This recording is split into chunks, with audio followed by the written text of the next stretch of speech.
Dobrodošli v tedenskem safariju po politični savani, v podcastu, ki ga spremljajo levi in desni. Pa tudi sredina, tigri in hijene, ki bi našega sončnega kralja najraje požrli že kar na dobri polovici mandata. Medtem ko je na desni ambiciozni Simba v podobi Anžeta Logarja po kar 25 letih zapustil levje krdelo kralja Mufase v podobi Janeza Janše. Z vami pa sva Mirko Majer In Peter Merše.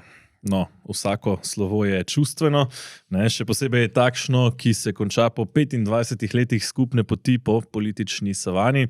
Zato ni presenetljivo, da se je na tak način poslovil tudi Anže Logar. Pa še s takšnimi akterji, kot sta oba, ne? Tako je. Poglejva si morda njegovo poslovilno objavo na Instagramu.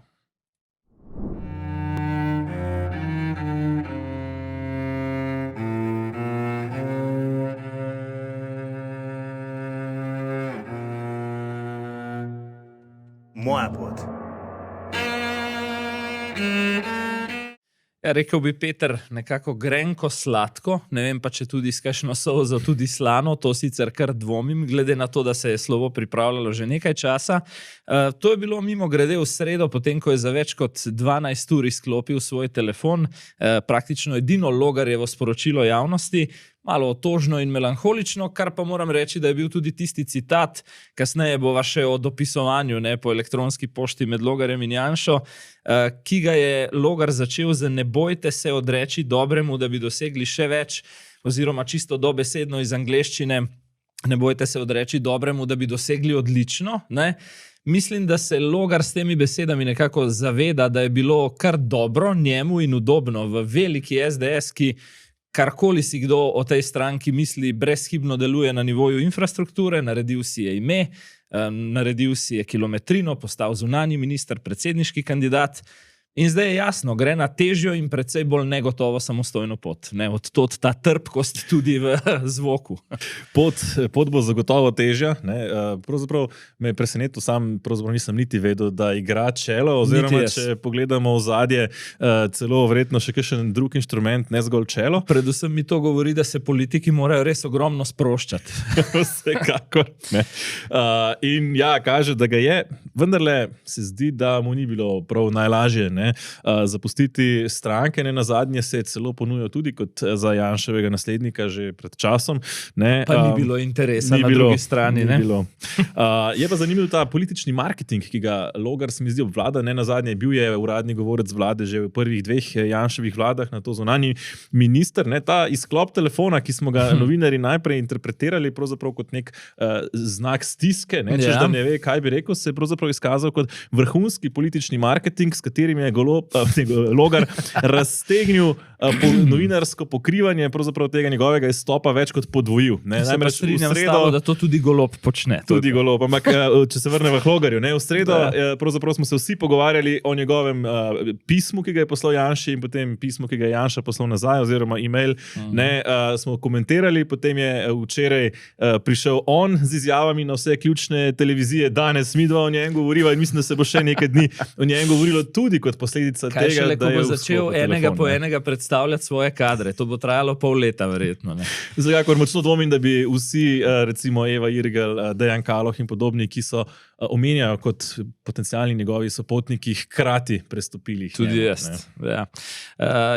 Naučil se je obrti in mislim, da je to najbolj potem prišlo do izraza sinoči, pravzaprav. Torej, ko snemava je petek, morava reči v četrtek zvečer, ko je pravzaprav odgovoril na vsa najbolj delikatna vprašanja, ki mu jih bo predvsem levi politični pol serviral v naslednjem letu in pol, dveh, pa poglejva še ta. Ne samo to, v zadrego je spravil celo izkušenega voditelja Pop TV Uroša. Res je, ja.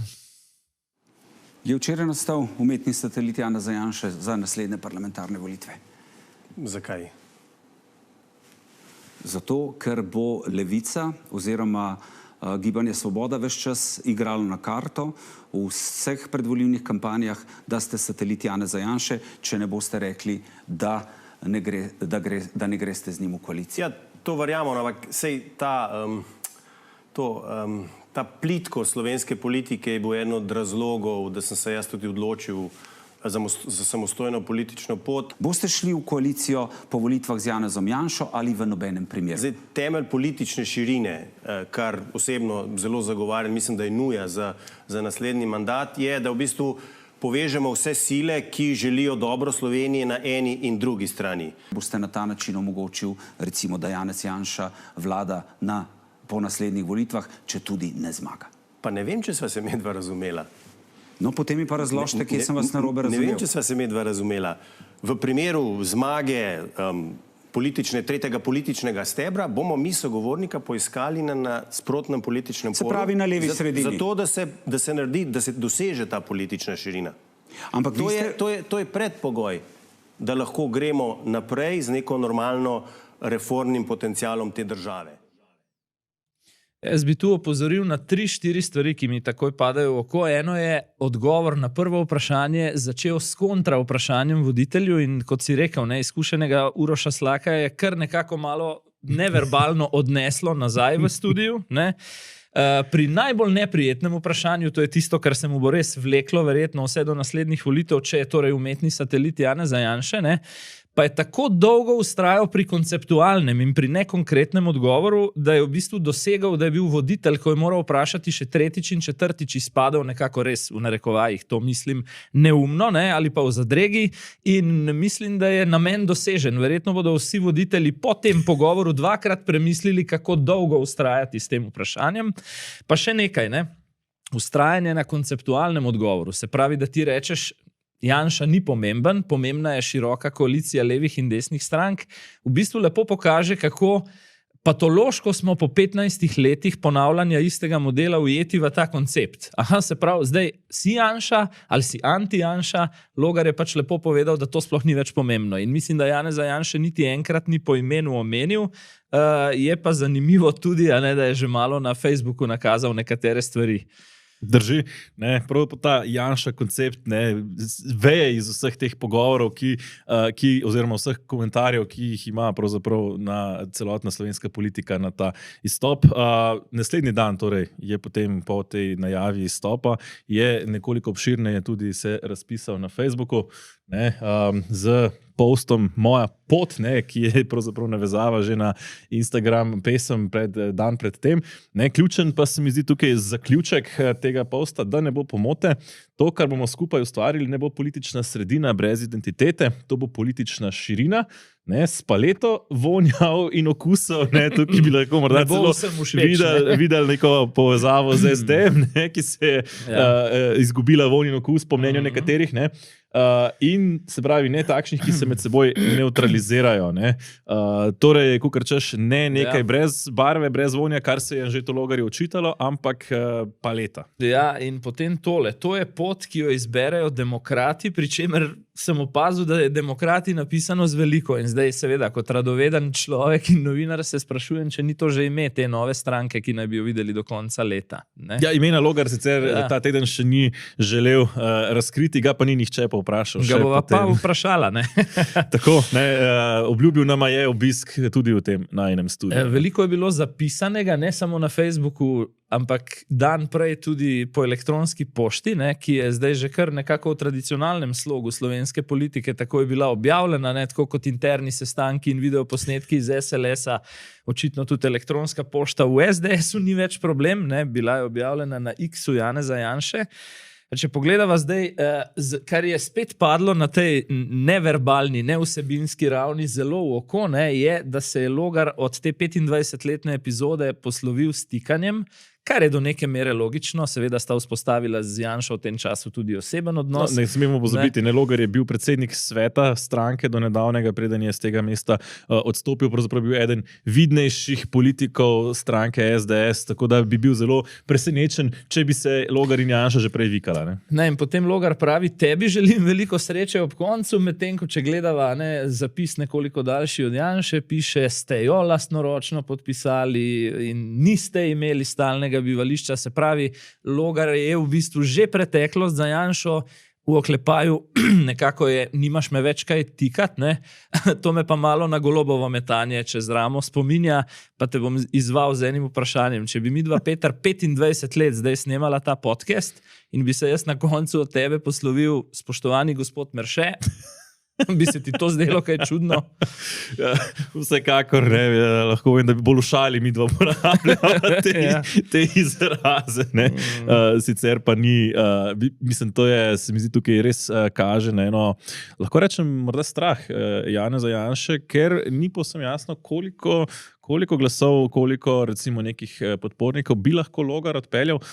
Tudi s seboj vendarle ni povsem brez recimo neke lastne baze, ki pa je bila tudi prek njega do sedaj recimo v SDS-u. Ampak bolj pomembna vsebina. Ne? V tem elektronskem dopisovanju je marsikaj problematičnega tudi na nivoju vsebine. Ne? Janša je zelo jasno pokazal Logarju, da pričakuje vrnitev poslanskega mandata, pa tudi še več, ne, da pričakuje kakšen denar za pretekle kampanje. Običajno je šlo pri stopih tam za 5-6 tisočakov. Ja, to je klasika sicer, ko ljudje odhajajo iz SDS-a, je pa zanimivo. Ne? Pravzaprav, če pogledamo, Janša tukaj nakazuje, če špiha na dušo, na vest, kako naj se nekaj novega in velikega začne, recimo temu s prevaro, pa vendarle je SDS edina stranka, ki pravzaprav sili svoje kandidate v podpisovanje več kot očitno neustavnih dokumentov in pogodb. In nenazadnje ima Janša tukaj precej zanimiva dvojna merila. Ko izstopajo iz njegove stranke, poslanci pričakuje, da bodo vrnili mandat, da bodo povrnili stroške volilne kampanje. Me zanima, če je recimo SDS Zmago Jelinčiču povrnila stroške volilne kampanje za recimo Lidijo Ivanuša, ki je v prejšnjem mandatu prestopila recimo iz Slovenske nacionalne stranke v SDS ali pa že leta nazaj Poloncu Dobrajc. In nenazadnje tudi sam Janez Janša ni vrnil poslanskega mandata, ko je recimo leta 1992 prestopil iz takratnih demokratov v socialdemokratsko stranko Slovenije. Res je, dvojna merila, pa še tole je zanimivo. V bistvu je Logarju rekel, upam, da se ne boš na koncu skliceval na ustavo, ker je bila ta tudi 2 leti nazaj povsem enaka, ko si podpisal zadnjo izjavo. S tem se mi zdi, da vodja druge največje stranke v državi daje res porazen signal javnosti, koliko je v očeh politike vredna slovenska ustava. To je prvo. To se mi zdi res zaskrbljujoče. V resnici, da se na tak način pravzaprav operira z ustavo, pa ne nazadnje tudi, če recimo obstajajo resne kritike ali pa do posameznih členov, morda tudi do tega, vendarle opozarjajo, da v Sloveniji pač ni mogoče mimo stranke postati poslanec, tako da lahko razumemo del tega razmišljanja, ampak vendarle ustava je ustava, in dokler je taka, kot je. Natanko to, kar omenjaš. Mimo stranke očitno ni možno postati poslanec. Morda je med vrsticami razkril Janša za dobrega opazovalca in bralca teh vrstic celo bistveno več, kot si je želel. Vemo, da je ravno kar v parlamentu aktualna debata, se bo kaj spremenil volilni sistem ali ne. In Janša je v bistvu zelo jasno povedal, da si teh sprememb ne želi. Se pravi, bi svoje vojake nekako po terenu rad razporejal sam.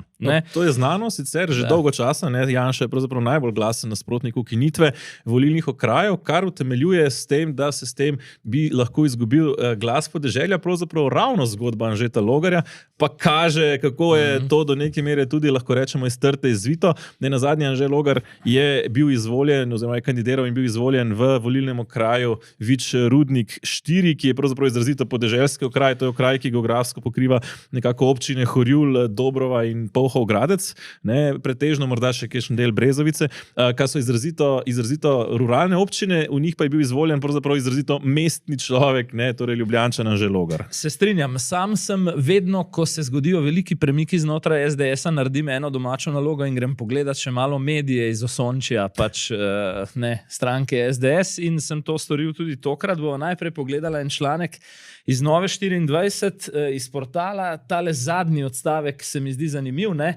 ko nekako se mi zdi lastno bazo prepričujejo, da bo Anže Logar moral karkoli plačati. Pravijo, da sta plačala tako leta 2020 Zvonko Lah, ko je šel ven iz stranke, in še pred tem Andrej Čuš In je to dvakrat laž, drugače temu ne morem reči, ker Zvonko Lah dejansko je zmagal bitko proti stranki za teh 5-6 tisoč evrov na Vrhovnem sodišču, mu torej ni bilo treba plačati niti centa, medtem ko za Andreja Čuša so formulacije različne, tule piše, da je moral povrniti, kar ne drži, nekje drugje sem prebral, da je bila sklenjena, Da so se poravnala. da so se poravnali, ampak bom povedal iz zelo zanesljivih virov, kaj se je v resnici zgodilo. Pogodili so se samo ne na sodišču, ampak sta se med seboj pogodila Janez Janša in Zdravko Počivalšek v času zadnje Janševe vlade, ko je Janša najprej od Čuša zahteval, da naj umakne pritožbo na Vrhovno sodišče, kar je Čuš tudi storil, potem pa je Zdravko Počivalšek, ki je Čuša zaposlil na Ministrstvu za gospodarstvo, od Janše zahteval, naj odstopi od terjatve v višini 5000 evrov in Janša je odstopil, tako da tudi Čuš ni plačal ničesar. To je ta prvi primer zavajanja lastnih ovac ali pa lastne baze. Ne? Lahko povemo, da pravzaprav Anže Logar je tudi sam povedal, da kot poslanec odstopil ne bo. Težko bi pa pričakovali tudi, da bo SDS iz njega izterjal kakršenkoli denar. Sem prepričan, da ne. Še bolj pa je za moje pojme šokirala Demokracija, ki je člen ustave, mislim, da je 82, ki govori o samostojnosti, nevezanosti poslancev na navodila stranke. Ne? Demokracija v členu ustave, ki varuje poslance, vidi ustavno anomalijo, ne? Kar pa je v bistvu lepo nadaljevanje elektronske pošte, ki jo je napisal Janez Janša. Ne? Se ni veliko presenečenje. Ne? In jaz do zgodovine stranke SDS, ki je mnogo več, tudi zame od zgolj Janeza Janše, je seveda tudi gospod Pučnik, po katerem nosi ime letališče. Ne želim biti žaljiv, ampak bom vseeno rekel, ne, kakorkoli bo to zvenelo, ob takšnih stališčih in v mailu in v tem članku lahko tisti D iz imena stranke umaknejo, ker demokrati očitno niso. Ne? No. Pa omenil bi v tem kontekstu, če že govorimo o SDS medijih, vendarle tudi Planet TV, tudi tam je bila obravnava Logarjevega odhoda zanimiva. Vse druge televizije so pospremile ta dogodek s prispevkom. Tu je bila samo krajša vest, v kateri je bilo najdaljše branje elektronske pošte Janeza Janše in na 30 minuti sredine oddaje. Ne? Se pravi, tam že nekje proti družabnim dogodkom. No, ko so že pri tem tudi radijski dnevnik v sredo, je pravzaprav ta dogodek posem izpustil na recimo Radio Slovenija, torej niso smatrali, da je tako zelo pomemben. No, tam pa verjetno iz kakšnih drugih razlogov. Ko so pa že pri demokratičnih odgovorih, ne, je morda zanimivo pogledati, kako so se temu izstopu Anžeta Logarja odzvali njegovi politični sopotniki na drugi strani političnega spektra. Anžetu Logarju vse dobro na nadaljnji poti, kakršnekoli poteze bo že vlekel in za dialog z Anžetom Logarjem sem odprt tudi v prihodnosti. 4. oktobra leta 1957 je bil v vesolje izstreljen prvi umetni satelit. Za slovensko politiko lahko rečemo, da je bil 9. oktobra, torej na današnji dan, izstreljen prvi umetni satelit Janeza Janše za naslednje parlamentarne volitve. Lenart Žavbi izgleda izjemno ponosen na to svojo izjavo, tako ponosen, da je celo spet večkrat ponavljal. Ker je pa notri neka letnica, pa mislim, da se bo prej ali slej zmotil verjetno pri tem. Tako nekako gre s temi kadri Gibanja Svoboda. Mi je pa še ena stvar res zanimiva, se sva že omenila. Pravzaprav vse, kar vedo povedati, je ta anti-Janša paradigma. Torej, lahko rečemo, še vedno so prepričani, da so na oblasti, da je njihova funkcija, da so proti Janši. Ja, res je. Zdi se mi pa zanimivo, ne, kako je ta dualizem, dvojnost odnosa do lansiranja Anžeta Logarja na samostojno pot med Svobodo in SD-jem. Tukaj je bila pa v teh dveh izjavah velika razlika. Jani Prednik kot prvi poslanec SD-ja pravi, smo odprti za sodelovanje tudi v prihodnje, karkoli že. To seveda pomeni potencialno, medtem ko drugi so napadli s temi tipičnimi Janša topovi. Zdaj, če sva pri SD-ju, se mi zdi, da se rišejo neke nove pozicije. Ne? Če greva malo stran od Logarja, pa tudi sicer na širšo sliko v vladi. Han je kot predsednik stranke te dni imel dva večja dogodka. Najprej minuli konec tedna klavzuro stranke, potem pa še regijski obisk na Ptuju in od tam so neke stvari malo šle v javnost, češ da že hodi po terenu in mehča teren za bodočo koalicijo z Janšo, o čemer nisem tako prepričan, kolikor imam neuradnih informacij, bolj dejansko za izstop iz Golobove koalicije, kar naj bi bil neuradno tudi skoraj cementni dogovor klavzure. Sporočila klavzure seveda niso javna. Ne? Videli pa smo nekaj zamotanih izjav po koncu te klavzure, pa predlagam, da si to mogoče pogledamo za začetek, preden gremo v podrobnosti. se tiče davčne reforme, to, kar imamo zdaj teh 6 zakonov, to ne moremo reči, da je reforma, bodimo iskreni, to so, bom rekel, posamezni zakoni, ki jih na nek način ali bi sprejel ali ne bi sprejel, to ni reforma. Reforma je zakon o davku na nepremičnine. In tega Han pričakuje še v tem mandatu. O stiskanju strani koalicijskih partnerjev pa veste, Socialni demokrati smo stranka dela, ne? In smo navajeni biti skozi malo, da nas malo podcenjujejo, nič hudega. Mi bomo še presenetili. Ja, veliko ostrih besed je Han izrekel na račun aktualne vlade, tako na klauzuri, po mojih informacijah, kot potem tudi v javni izjavi po njej.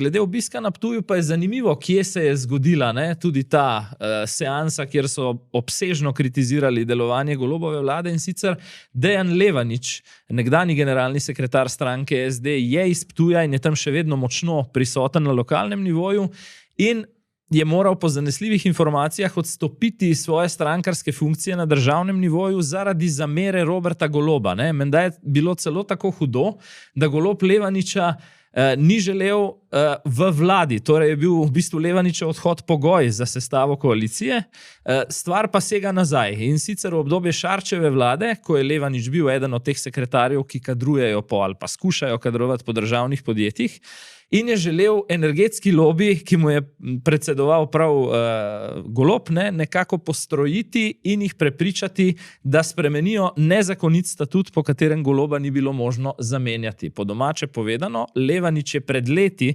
prvi, še preden je to potem nekako uspelo Janševi vladi, skušal zamenjati Goloba, in potem je počilo tako daleč, da se je moral Levanič posloviti iz svoje strankarske funkcije, a na koncu vprašanje, če ne bo Golob plačal cene tudi za to.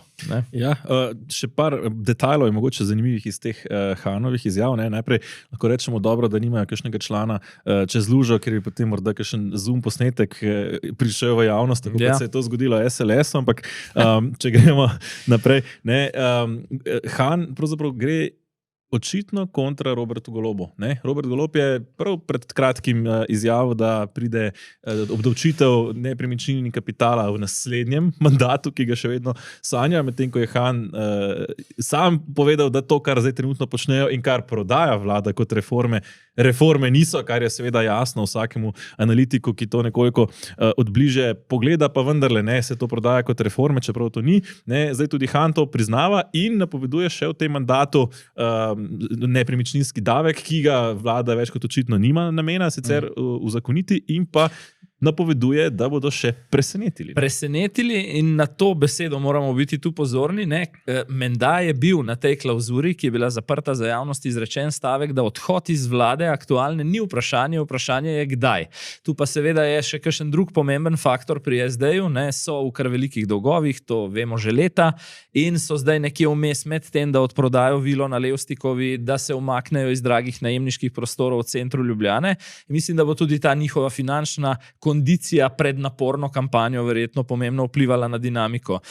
Nisva pa še nič rekla o tem, kakšna bi utegnila biti Logarjeva formula za sestavo, ali pa vsaj ta, kot rečejo Američani, wishful thinking, kakšne so želje, da bi sestavil tisto široko vlado. Tudi tukaj ni nepomembna vloga SD-ja, ki se zdi, da je iz časa, recimo izpred 4 let, ko so se drenjali z levico v skrajno levem kotu, zdaj se zdi, da se nekako umikajo nazaj v tisti del političnega prostora, ki ga pravzaprav tradicionalno naj bi zasedali socialni demokrati, torej neka zmerna leva poleg tega je predsednik pozicija, Han, tako bolj iz poslovnega miljeja, so pa vedno ti poslovni deli strank, katerihkoli že znani po večji pragmatičnosti in po bolj verjetnem sodelovanju z drugimi. Je pa Anže Logar ta teden, oziroma ta teden je prišla informacija, da je naročil anketo in sicer naj bi mu pokazala nekje 10-11%, da kot spodnji nivo v bistvu, zagotovo. Zgornja meja nekje čez 20. Malo čez 20. Vladimir Prebilič naj bi bil nekaj odstotkov nižje. Tukaj, recimo, skupaj naj bi bila tam okrog 25, recimo, ne, in govori se, to je spet neuradno, da naj bi bila ravno povezava med Logarjem in Prebiličem neka osnova za gradnjo te koalicije, o kateri govori Logar. Ne.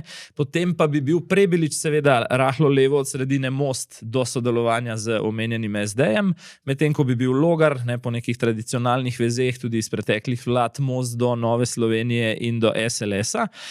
Zdaj, tukaj pa potem še ena neznanka. Ali bo procentov teh strank, ki sem jih zdaj naštel, dovolj, da sami naredijo nekaj, ne? Ker če jih ne bo, potem bo tu še SDS, ne? Samo vprašanje v kakšni konstelaciji. Ne? Jaz nekako slišim, da bi bila potem varianta izven koalicijsko sodelovanje z SDS-om, me pa prav zanima, če bi Janša pristal na to, da ima v bodoči vladi, ne vem, 2 resorja. Recimo. Mislim, da je to zelo long shot, bi rekel Angleži. Ja. Torej, pričakovati je, da bi Janez Janša lahko bil najmočnejša stranka, to se zdi precej verjetno. Kot se trenutno kaže, se zdi, da gremo najbližje morda tistemu scenariju leta 2018, ko bi imeli večjo razdrobljenost samega parlamenta za razliko od trenutnega, in v tem primeru bi skoraj zagotovo Janša imel najmočnejšo stranko, dvomim pa, da bi se kot tak pustil vzeti v vlado kot zgolj nek pogodbeni partner. To izhaja tudi iz Logarjevih besed, ne, ko je rekel, da se pravi, če bo zmagal volitve, bo sam sestavil vlado z nekom iz leve, če jih ne bo zmagal, pa bo, to zdaj prevajam seveda v ljudski preprosti jezik, pa bo skušal Janšo prepričati, naj sestavi vlado z nekom z leve. Ne, zdaj, ne, če se ta drugi scenarij ne uresniči, ne, potem se mi zdi, da glede Janeza Janše ostaja en velik vprašaj nad glavo, kakšna je njegova prihodnost. Skratka, govori se v ozadju o 2 scenarijih, da bi mu ta nova kompozicija, ki bi potem za Janšo dobila mandat, da poskusi sestaviti vlado, ponudila kaj atraktivnega v tujini, naprimer zveza NATO, tudi glede na obrambne kompetence iz preteklosti, ki jih Janez Janša ima. Druga varianta, ne, se pravzaprav zelo podobna, pa nek umik v ozadje vloga mentorja, oziroma da kar reče malo provokativno, da bi to postal desni Milan Kučan. Kaj praviš? Mislim, da so tukaj sicer te vloge zelo različne. Tudi ljudje, s katerimi sva govorila, imajo pravzaprav lahko rečemo diametralno nasprotna prepričanja, ki so se pravi zelo prepričani v svoje diametralno nasprotna prepričanja. Torej, po eni strani, da Janša razmišlja o umiku, da išče, da si želi nekoliko umirjenejšega življenja, česar sicer se mi zdi, da zaenkrat še ne izkazuje. In po drugi strani, kot se kaže, pravzaprav, da gre za mirnejše življenje, bi najprej zaprl X, verjetno. Morda, ne. Zdi se, da gre bolj all in na te volitve in da se zaenkrat vsaj še kakšne 4 leta nima namena kar upokojiti. Ne? Velikokrat sva izgovorila, bistveno večkrat kot v prejšnjih epizodah, besedo volitve, ne? In preden greva še v detajle okrog možnosti, da se zgodijo malo prej, kot smo mislili, dejstvo, ki kaže na to, je tudi vrenje znotraj Gibanja Svobode. Do zdaj se nam je vse zdelo zelo monolitno, ne, kljub vsem nezgodam, ki jih imajo in vsem ponesrečenim izjavam in projektom in tako naprej. Je vendarle recimo Borut Sajovic s tistim vlada dela dobro držal poslance skupaj. Zdaj beremo o različnih frakcijah. Pa skrajno leva frakcija, pa poslovni del z LMŠ-jem in finančnim ministrom. Ne, pa skratka, ni več tako te enotnosti. Ne, pravzaprav ravno dogajanje tega tedna se mi zdi, da je analitike, ki smo bili še do nedavnega prepričani, da volitev ne bo bistveno pred marcem leta 2026, ko so sicer nekako na sporedu redne volitve, ne, ravno zaradi te moči, ki jo ima pravzaprav velika poslanska skupina Gibanja Svoboda in dejstvo, da si poslanci te poslanske skupine ne želijo predčasnega odhoda na zavod za zaposlovanje. Pa vendarle se zdi, ne, da tako izstopa Anžeta Logarja in napoved svoje nove stranke, kot tudi nekateri drugi politični projekti, ki vznikajo kar kot gobe po dežju v zadnjih tednih. Ne. Če se spomnimo, prejšnji teden se je najavil Karel Erjavec svojo stranko, ta teden smo izvedeli, da naj bi Marko Lotrič, predsednik Državnega sveta, zbiral podpise za ustanovitev svoje stranke. In da ima decembra že kar kongres, to je Logar povedal. Ne nazadnje tudi Petra Gregorčiča se omenja zdaj, ko se zdi, da nekako je njegov poskus prevzema SLS-a, vsaj zaenkrat tako kaže, spodletel. In zanimivo, Logar je meril še Bobnarjevo na svoji anketi Episcentra, ne? Ne vem, kaj so ji namerili, tega res ne vem, ampak Logar je odgovoril, zakaj sem jo meril, zato ker mi nekateri pravijo, da bo tudi ona imela svojo stranko. Tako da, kdo ve, kaj vse to bo. Vsekakor je ta timing zanimiv, ne? Torej intenziteta leto in pol pred rednimi volitvami kaže na to, da bi se morda utegnilo zgoditi kaj, česar trenutno še ne pričakujemo. To pa kaže pravzaprav dinamika tako v največji vladni kot največji opozicijski stranki. Namreč vladna, kot že omenjeno, se zdi, da razpada nekako na 3 frakcije, oziroma vsaj nastajajo, tudi če še ne bo dejansko v kratkem razpadla. Pa tudi zdi se, da so leva omrežja že kar sprejela odločitev, da Golob ni več ta prva izbira za naslednji mandat. Ne? Tudi to je nekako že jasno, ne? Po drugi strani. Milan Kučan to manj subtilno, ker v časopisu, ne? Nekateri pa menda, to slišim neuradno, bolj subtilno hodijo z neko Valikonovo anketo od vrat do vrat tudi Golobu in pravijo, da če gre čim prej na volitve, bo še ohranil nekaj moči oziroma poslancev. Ne? Ja, tukaj se govori nekako od 10 do 15 poslancih, ne, kot jih trenutno kažejo ankete, ne nazadnje, pa tudi na drugi strani. Ne. Pravzaprav SDS je trenutno v izjemni kondiciji, ne, kar kažejo ne nazadnje rezultati evropskih volitev, pa tudi nedavna zmaga na volitvah za mesta v Kmetijsko-gozdarski zbornici, do česa še prideva. Medtem ko pravzaprav bi predčasne volitve vzele nekaj časa za pripravo tem projektom, ki so pravzaprav SDS-u na desni sredini konkurence. Malo bi jih na levi nogi ujel. SLS je res v nekem rasulu, Nova Slovenija še najbolj sicer pripravljena, da so volitve kadarkoli, ampak tudi poskuša z neko novo smerjo malo bliže svojim tradicionalnim vrednotam in s tem še ni čisto prepričala. Ne? Zdaj, Fata Morgana, ne, o kateri govoriva že nekaj časa, so torej predčasne volitve in da je ta iluzija, ne, sončarice in privida popolna, smo videli leto in pol pred normalnim začetkom kampanje, tako je vsaj nekako po koncu mandata predvideno, ne, že kar soočenje na temo predčasnih volitev, tudi to na 24 ur zvečer, pristali pa sta tako Svoboda kot SDS, da se pogovarjata o predčasnih volitvah. Predlagam, da pogledava en majhen utrinek iz tega pogovora. Ne samo, da lahko v poslanski skupini Svoboda bomo zdržali do konca. Trenja v koaliciji niso nič nenavadnega. Vsaka stranka ima pač svoj politični program, ki ga poskuša uresničiti. Se pa vsi skupaj zavedamo, zakaj smo sploh šli na volitve in zakaj smo dobili mandat ljudi. Dobili smo mandat, da spremenimo politiko vlade Janeza Janše in zato bomo seveda tudi zdržali do konca. Zanimivo, ne? Torej Sara Žibrat, podpredsednica sicer Gibanja Svoboda, ne? Potem ko so odstavili Urško Klakočar Zupančič, je zasedla njeno mesto. Sveto zatrjuje, poslanska skupina bo zdržala do konca. Spet, ne? Ironično, imamo to vlogo, zakaj bo zdržala do konca, ker so oni tisti, ki skrbijo za to, da je antijanšizem močan in da Janša ni na oblasti. Ne? To me spominja nekako na izjavo Marjana Šarca izpred soočenja iz prejšnjih volitev, ne? Ko je izjavil, da je bil največji uspeh njegove vlade, da 2 leti na oblasti ni bil Janez Janša. Ne? Ja, in veš, ko gledam tudi te nastope, ne, dejstvo je, da pač Borut Sajovic, o tem bova zelo kmalu zdaj spregovorila, je šel nekam drugam, pač na Ministrstvo za obrambo in kaj je ostalo od kadrov v poslanski skupini. Ne? Ostala je mlada Sara Žibrat, ki želim biti vljuden, pa ne najdem drugih besed, ne sestavi 3 spodobnih stavkov skupaj, ne, brez da bi se ji tresel glas in požirala slino. Na drugi strani Nataša Avšič Bogovič očitno že potem, da ravno v zadnjih 2-3 tednih slišimo ogromno nekih internih govoric, ki jih prej nismo iz Gibanja Svobode, ne opravlja te funkcije. In tudi nisem presenečen, zakaj ne. To je kader, ki mu pravijo pogovorno geniji. Ne? To so tisti, ki jih je Robert Golob kot največje častilce lika in dela pripeljal iz genija s seboj v politiko. Ne? Tako da umetnost, kar jo je sploh bilo v Svobodi tega političnega preigravanja, izginja in se seli na Ministrstvo za obrambo na rdečo preprogo. Ja, pa bomo tudi videli, kaj se dogaja.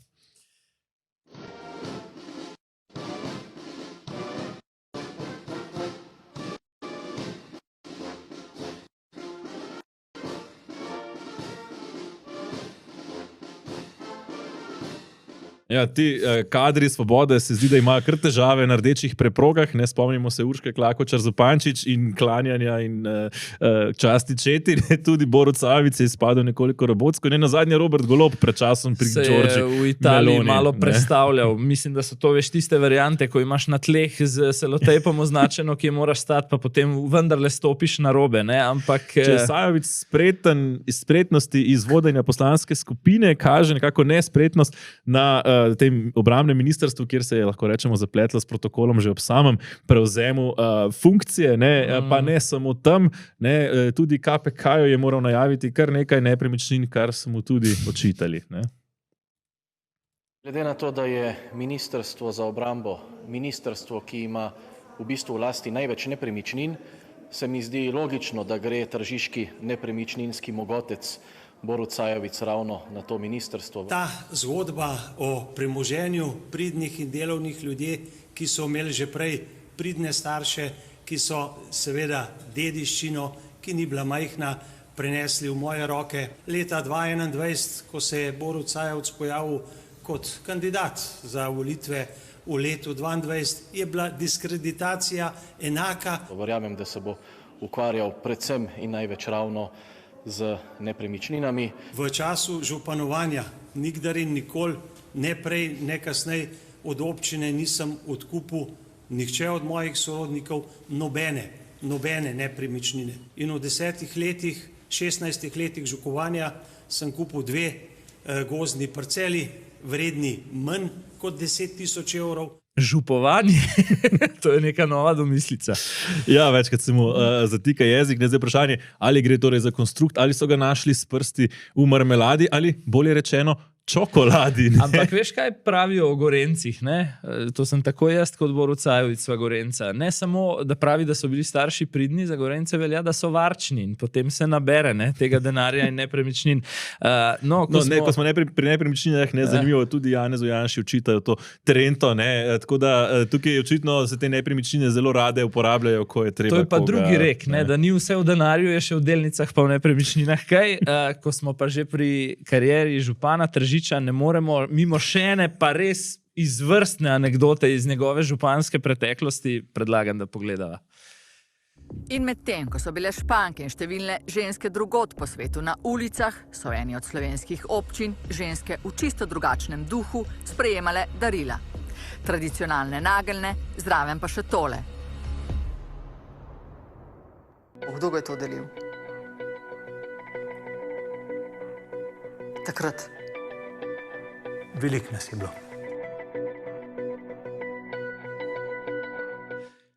Ja, in veš, kaj je, ali smešno, ali pa skoraj za zjokati, da ko novinarji vprašamo glede denarja, milijonskih zneskov, ti kdo pa je to delil, je odgovor isti, ti veliko nas je bilo. Ja, kot pri čokoladnih penisih.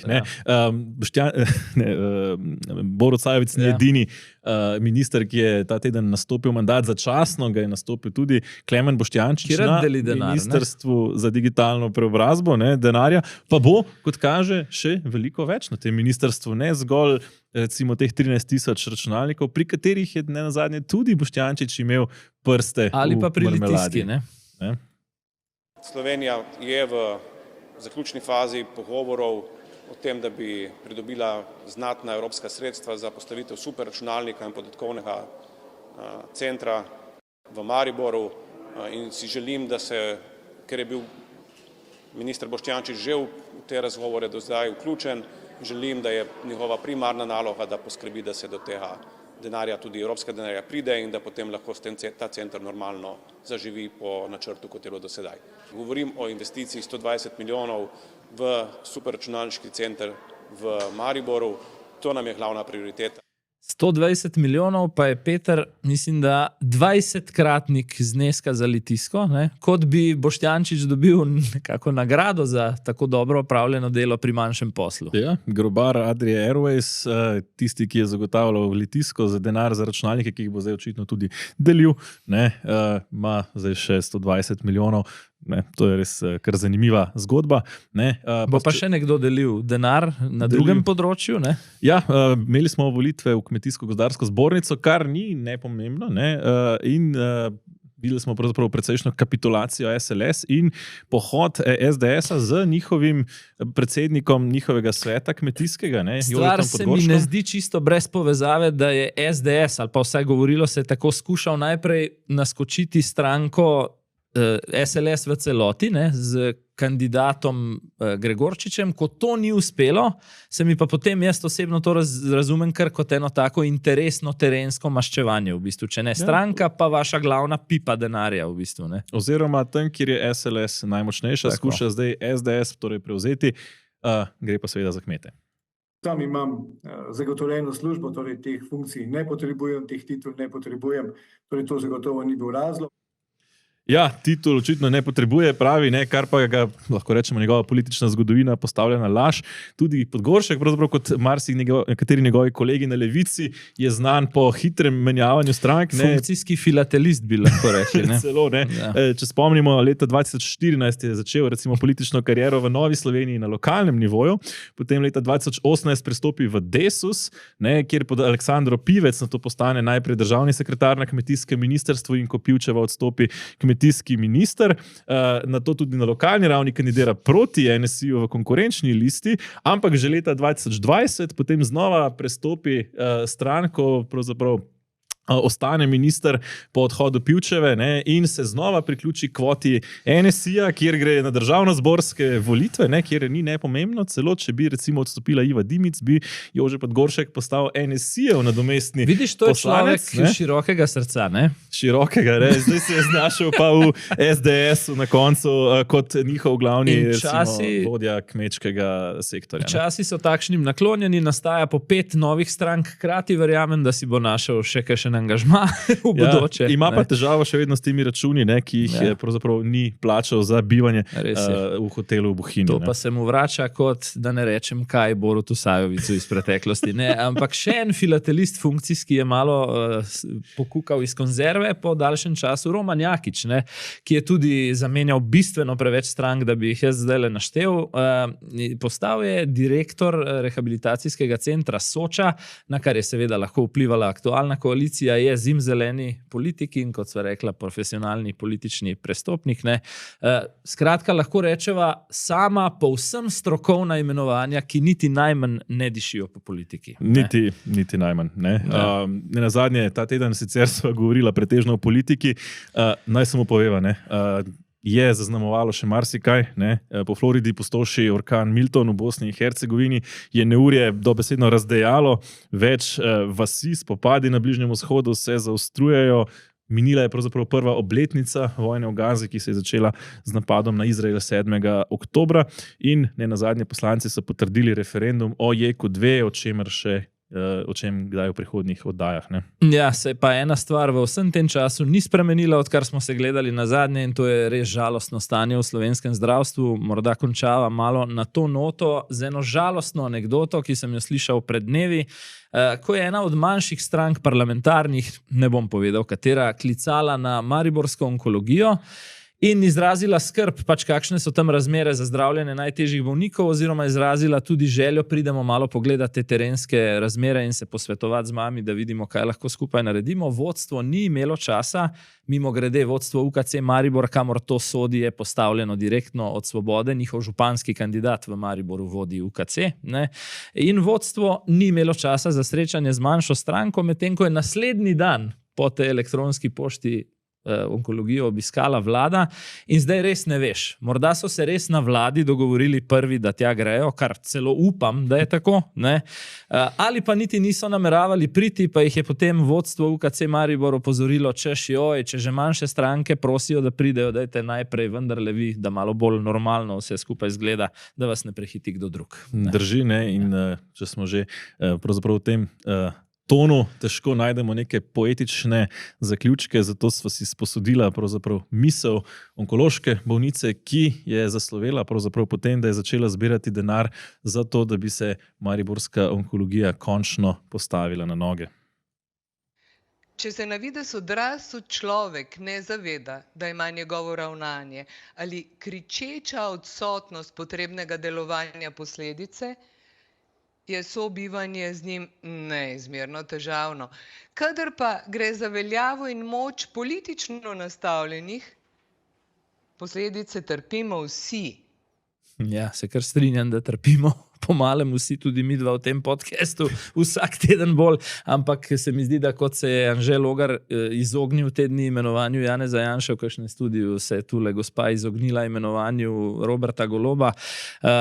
Pri koncu epizode smo. Tako je, to je pravzaprav vse, kar smo vam v tem safariju pripravili, spoštovani gledalci in gledalke. Hvala, ker ste vztrajali z nami, sedaj pa je vrsta na vas. Tako je, in tokrat neka novost ob koncu vam zastavljava 4 vprašanja. Prosiva za komentarje pod video, torej na YouTubeu. Prvo vprašanje je že, ali se bo po vašem mnenju, torej Anžetu Logarju, išla ta računica za mešano vlado ali ne? Bo SD predčasno zapustila vlado Roberta Goloba ali bo vztrajala do bridkega konca? In seveda posledično bodo zato volitve kaj prej, torej predčasne ali bodo redne. In kako vidite Klemna Boštjančiča v vlogi ministra za digitalizacijo? Komentirajte torej, sicer pa še ena novica za vse skupaj, ker smo pred dnevi skupaj presegli najin ali pa naš skupni prvi mejnik, in to je 1000 naročnikov na kanalu. Prihodnji teden ob rednem petkovem tedenskem safariju dobite še dodatno bonus epizodo že sredi tedna. Tako je, pa da nas ne zamudite, nas lahko sledite tudi na praktično vseh socialnih omrežjih, torej TikTok, Instagram in pa seveda naju na Twitterju in pa oziroma X-u in Facebooku. Z nami bo najbolj vroč slovenski politik ta hip, sicer pa safarija samo še nasvidenje. In lep pozdrav.